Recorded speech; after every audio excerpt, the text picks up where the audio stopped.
After not seeing him for a month, Jon just thrust a divorce lawyer's business card at me without even asking, "Are you okay?" Or, "How are you feeling? Divorcing a wife who doesn't work? Pay me $1,000 a month as alimony. Sounds good. Take care." Jon chuckled as he said this. Standing beside him, Emily was wrapping her arm around him, wearing a similar smug expression. "Fine. Let's divorce then," I said. I said it so casually that Jon seemed a bit surprised, but he quickly shared his smile with Emily. Good thing Jon isn't much of a thinker. It makes my plan easier to execute. After the divorce papers were approved, I decided to start my revenge plan on both of them. I would make them cry as a celebration of my recovery. My name is Sarah Wolf. I'm a 47-year-old illustrator. I also work as a children's book author. I just love drawing. I have 2 childhood friends, Jon and Emily. They're important friends to me, and Jon is also my husband. It all started when Jon asked me out as I was heading to a different college after high school. I was surprised. I thought he was into Emily, but I couldn't say no to a confession from Jon, whom I had secretly liked. After some thought and consultation with Emily, I accepted Jon's proposal. Emily's behavior had been a bit problematic since her teens, but she was still a dear friend to both Jon and me. However, Emily had a tendency to snatch other people's boyfriends and then dump them once they became obsessed with her, causing problems time and again. Her parents were concerned, so Jon and I often spent time with her to watch over her. Jon and I got married when we were 25. 4 years later, Emily brought her fiancé into our lives. His name was George, a professional working for a top-tier company. Nice to meet you, Sarah and Jon. I've heard so much about you. Looking forward to our future together. George was very polite, and we all got along immediately. We would get together during holidays and vacations, taking trips or going on long train rides to enjoy some drinks. However, things started falling apart after Emily got pregnant 2 years into her marriage. Jon and I originally had many siblings, so there was no worry about an heir, and we decided we didn't need children. Both of us loved kids but weren't keen on actively caring for them. Besides, we loved our freedom to travel and enjoy drinks. We often found it heartwarming to see families with children, but it was never more than that. When Emily announced her pregnancy, Jon's attitude started to change. He quit smoking because Emily said she couldn't stand the smell, and even offered to drive her to doctor's appointments using his vacation days. I warned him, "George might get upset if you're always with Emily." But Jon argued back, "You have work, don't you? She's our childhood friend, and she's reaching out for help. You're heartless." I said, "I've been buying things and helping where I can, but going with her to the obstetrician is crossing the line." When I said that, Jon frowned and then glared at me. "Why? Because Emily wants it, right? She says she's anxious about the checkup. I can't just let her go alone. If she's anxious, all the more reason for George to go with her, right? If you go with her every time, it's almost like you're the father of the baby in her belly. Jealous? You're not going to get pregnant anyway, so what's the problem?" He didn't take my concerns seriously and instead started to snap, saying I was being annoying. We had hardly ever had a fight during our marriage, but things changed when Emily got pregnant. Our arguments increased, and that didn't change even after Emily gave birth. In fact, Jon started spending even more time with Emily and their child Emma. When Emma was 6, an incident occurred. It had to do with the attendees of Emma's graduation ceremony. The day before the graduation, Jon suddenly started rummaging through the closet. "Jon, what are you doing? You have a meeting tomorrow." Jon's workplace had a casual dress code, but there was a rule to wear a suit during client meetings, so he always kept a few suits ready. They were all thrown on the bed now. "Ah no. Just trying to decide what to wear for the graduation ceremony." "What? You're seriously thinking of attending the graduation?" "Yeah. George can't make it." Emily asked me. "Wait, that's absurd. No matter how you look at it." I inadvertently raised my voice in denial. Immediately, Jon's face turned sour. I knew he occasionally picked Emma up from kindergarten, and I had done so myself when asked, yet it was nonsensical for a childhood friend who wasn't even a biological parent to attend a graduation ceremony. "What? You still doubt me and Emily? I'm disappointed that you can't even help out." "That's not the point. Anyway, I'm attending the graduation tomorrow, so iron a shirt properly. Jon said that and abruptly ended the conversation, leaving me behind and going to the bedroom. I had no choice but to call Emily. Hello, Emily. About tomorrow. Sorry about tomorrow. I'm borrowing Jon. But won't George be upset about the graduation attendance? Sarah, what are you talking about? Obviously, I haven't told George that the graduation is tomorrow. I'll tell him after the ceremony. I was shocked to learn that George didn't know about the graduation schedule. Upon further questioning, it seemed that Emily hadn't informed George about any of the kindergarten events so far, and Jon had been acting as the father at the kindergarten, which made me dizzy with anger at the selfishness. Wait a minute, Emily. Isn't that extremely unreasonable? It's disrespectful to George. Just because he's a childhood friend. What's wrong, Sarah? You're scary. Well, see you tomorrow. Wait, Emily. I was trembling with anger at Emily, who unilaterally hung up the phone. Still, in the end, I ironed a shirt, prepared a tie, and the next morning saw Jon off to Emma's graduation ceremony. Since then, Emily and Jon started going out more frequently, from once a month to once a week and then to 3 times a week.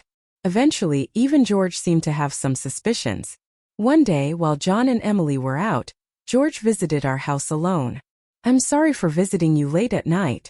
There's something that's been bothering me. Is it about the two of them? Yes. I would like you to take a look at this. George showed me the GPS history he had installed in Emily's car. It showed that she had been staying at a hotel 3 times a week. All of those days she was out with Jon. Just by looking at George's face, I understood what that meant. What do you want to do, George? I want to take revenge on those two. Me too. I can't forgive them for betraying us after all this time. We started planning our revenge on them secretly. First, I started by increasing my income because I had been saving by doing housework and taking care of Emma. My income had drastically decreased. George switched to working from home, and when Emily and Jon would go out, he would bring Emma to my house, and we would take care of her together. Neither Emily nor Jon realized that we knew about their relationship, and we were able to gather solid evidence. Once we had collected enough evidence and were ready to take our revenge, we discovered a shocking truth about Emma. George and I struggled with the decision, but we both agreed that we didn't want to hurt young Emma, so we decided to wait until she was an adult to take our revenge. However, even though we decided to endure for 10 years, I was struck with a serious illness. I needed long-term hospitalization, and even at best I wouldn't be discharged for at least 2 years. Although I could work from the hospital room, it was certain that I would have to reduce my workload. After informing George about the situation, I consulted Jon. However, Jon's reaction was no different from when we were making small talk. I'll visit you once in a while, he said. I felt that Jon no longer had any affection for me, as he didn't even ask about my condition or the name of the disease. In reality, Jon only visited once a month or once every 2 months. After Emma's 15th birthday, she started acting strangely. Although she used to visit me almost every day right after I was hospitalized, she became distant after her 15th birthday. Neither George nor I could figure out why and were puzzled. Even when we asked Emma, she just said, "Don't worry about it." However, we ended up learning the reason from Jon, who rarely showed up. Hey, it's been a while. Yeah, it has. Jon, who had completely transformed into a flashy appearance, walked in without even knocking. After not seeing him for a month, Jon just thrust a divorce lawyer's business card at me without even asking. Are you okay? Or how are you feeling? Divorcing a wife who doesn't work? Pay me $1,000 a month as alimony, that's the deal. So take care, Jon said, grinning from ear to ear. Beside him, Emily wrapped her arms around Jon with a similar expression on her face. Fine. Let's divorce then, I casually agreed, which seemed to surprise Jon for a moment, but he quickly exchanged smiles with Emily. It was good that Jon wasn't the type to think too deeply. That's why my plan worked so well. After receiving a notification that the divorce was finalized, I decided to start my revenge plan against the two of them. I would make them cry as a celebration of my recovery. I promptly started to take action. First, I contacted George to transfer hospitals. Then I informed my lawyer that they would be mediating between the two parties from now on. George also began to act at the same time. He moved near my new hospital with Emma and started to visit me frequently. Emma still had a gloomy expression, but I was happy that she came to see me every day. Most of my belongings were already in the hospital room, so I told Jon to dispose of the rest. I didn't want to bring anything that the two of them might have touched into my new life. Once the hospital transfer and George and Emma's move settled down, I received a call from Jon. I had only left my seat for a few minutes, but my smartphone already showed 30 missed calls. I answered the phone feeling exasperated. What? Hey, what the hell is going on? I could hear the voice of a troubled real estate agent behind Jon's panicked voice. I also heard Emily yelling, which made me feel sick. What do you mean? What's going on? I asked. It's obviously about the house. Why do we have to move out? Jon shouted at me as if it wasn't his fault at all. I replied coolly, obviously because that's my house. Jon seemed to have completely forgotten, but the truth was the house we lived in was a room I rented as a workspace when I started to make a living as a freelancer. At that time I didn't have enough income to maintain two houses, and Jon didn't have enough income to live alone, so he ended up moving into my place. Therefore, Jon had never paid the rent or utility bills for that room. Although I received some money from him for living expenses, it wasn't enough to maintain the place. Unfortunately, that room had already been cancelled. It was far from the hospital I transferred to, so I had processed the cancellation the day after submitting the divorce papers. I didn't inform him because the real estate agent who knew the situation said they would contact him. George and Emma suddenly disappeared, and our house was sold. What are we going to do about our new house? Jon asked. I don't know. Maybe stay in a business hotel for now, I replied as I turned on the speaker and started working. Jon yelled in frustration. Don't screw with me. However, he seemed to remember something and started speaking in a more soothing tone. Well, whatever. When will you transfer the money? We're running low on cash. What are you talking about? Huh, don't mess around. I told you to pay $11,000, didn't I? Oh, I don't recall agreeing to that, I said nonchalantly. My response was met with incoherent screaming from Jon on the other end of the phone. Apparently, he thought he could get money from me and had been squandering it. Even if he had $11,000 left, how did he plan to get by for the rest of the month? Hey, don't just stay silent. Say something, he shouted. There's really nothing to talk about, I retorted. My answer left Jon momentarily dumbfounded, but he soon started yelling again, growing increasingly annoyed. I addressed Jon in as cheerful a tone as I could muster. Anyway, we're basically strangers now, so please don't contact me anymore. You'll hear from my lawyer. Huh? Lawyer? He stammered. I hung up without listening to Jon's response. He tried calling back several times, but I ignored it, and eventually the calls stopped.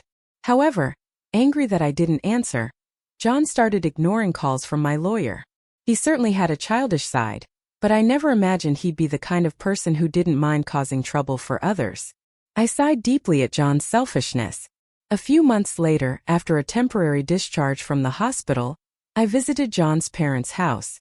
In front of me were Jon and Emily, both looking small and trembling. You tell him, my parents? Jon said. A low blow.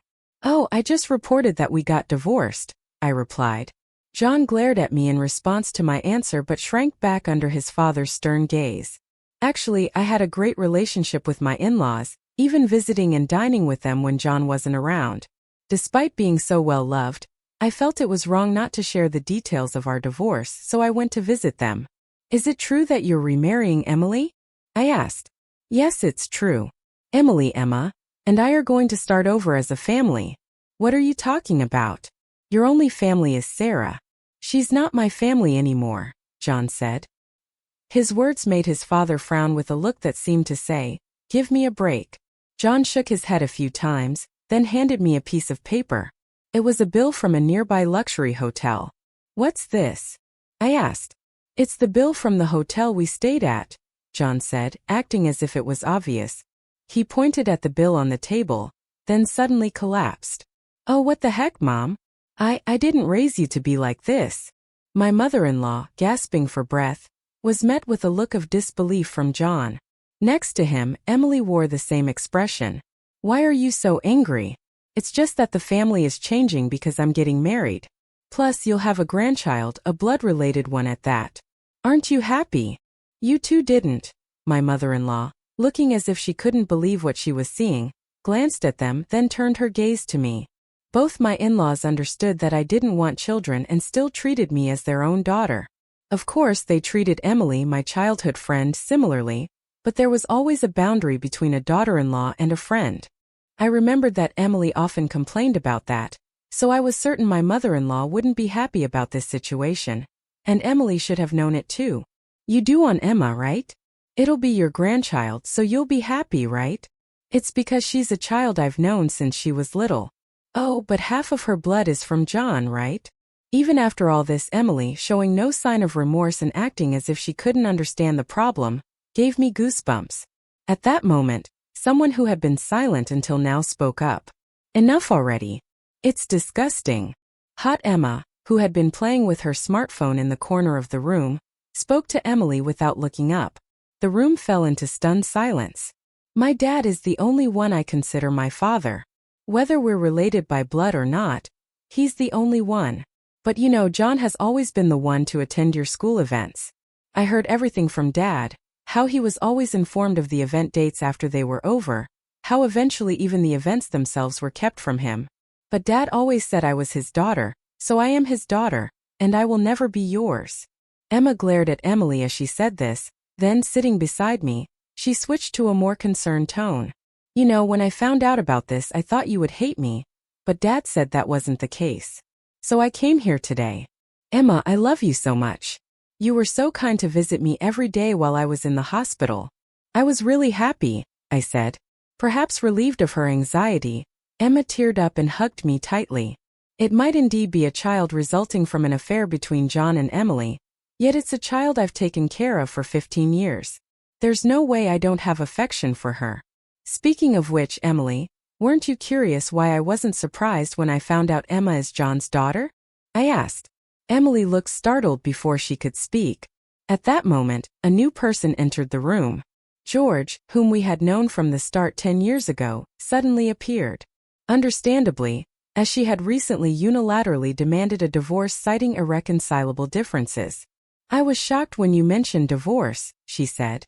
Oh, and unfortunately, you're not divorced yet. The divorce papers are still here. Didn't you notice? I figured it wasn't in Emily and Jon's nature to confirm things, but I couldn't help but be stunned. Despite the 100-day waiting period for women to remarry, Emily had noticed months ago. So Emily is still my wife and Emma is still my daughter. Well, since there won't be a wife, though wait, what do you mean a 15-year-old can choose their parent? That's not true. Emma wants to be with Mom, right? Emily said, looking at Emma. Emma frowned at Emily and held my hand. Emily was speechless at that and glared at me. Then Jon suddenly burst into laughter. So that's what it is, you two are together, huh? But too bad. Isn't it impossible to live on George's salary alone? Can you stop making weird assumptions? Also, it seems George earns double the amount you think. Emily knew about it, huh? It's probably a bluff, she muttered. Besides, it's impossible for you to work while dealing with your illness. You'll just die miserably somewhere, Jon continued. This time, I laughed at Jon's huge misunderstanding. Jon, seeing me start laughing, became frustrated. You didn't know about my income, did you? It's probably just a bit more than a part-time job, Emily said. No, it's different. My annual income is $500,000. Jon's eyes and mouth were wide open in shock. Emily was also stunned. In fact, over the past 10 years, I have become a popular children's book author, and my income has skyrocketed from essays, interviews, and AI-related projects. Moreover, a film adaptation is planned soon, so my income is skyrocketing. Liar. Oh, do you want to see this? I said, showing Emily my bank account screen. It clearly showed a large amount of money being deposited every month. Emily was at a loss for words when she saw it. Sarah, let's make up, huh? Emily asked, furious, her words blinded by the money. I watched them blankly and then opened my mouth. Well, if you want to get married, feel free. Oh, and I'll definitely take the compensation for damages. Sarah. Wait. Ignoring Jon's words, I took Emma's hand, and after saying goodbye to my in-laws, I left their house. Jon, who originally worked at my father-in-law's company, was revealed to have been lying about going out for sales and was fired. My father-in-law planned to forcibly put him on a friend's fishing boat and work him to the bone. Working on a fishing boat was tough for an indoor-loving Jon. He contacted me several times, but each time I notified my father-in-law, and eventually the calls stopped. Emily lost custody to George and got divorced. She seemed uninterested in Jon, who couldn't afford luxuries and didn't seem to chase after him. She was disowned by her family and lived alone in a rundown apartment. She hadn't worked at all since getting married, and since she had always made others do things for her, she couldn't do anything herself. There were hardly any places that would hire her as a full-time employee. Still, she had to pay for her living expenses and child support, so she worked multiple part-time jobs and barely made ends meet. After entering high school, Emma worked hard every day to study abroad and go to a prestigious university overseas. Being originally diligent, her dream is to translate my picture books and deliver them to children all over the world, which makes me happy. As for me, my picture books are selling well, and I am receiving more and more offers for animation adaptations and merchandise. My illness is also progressing well, and although I am still hospitalized, my doctor recently told me that I might be able to leave the hospital next year. One more thing. George and Emma come to visit me every day. Actually, George recently confessed to me with remarriage in mind. I haven't given my answer yet, but I can't help but have feelings for him. He said he wants to live together when I leave the hospital. While thinking about what to answer, I work on my picture books every day, hoping for a happy future for us. I weave stories again today,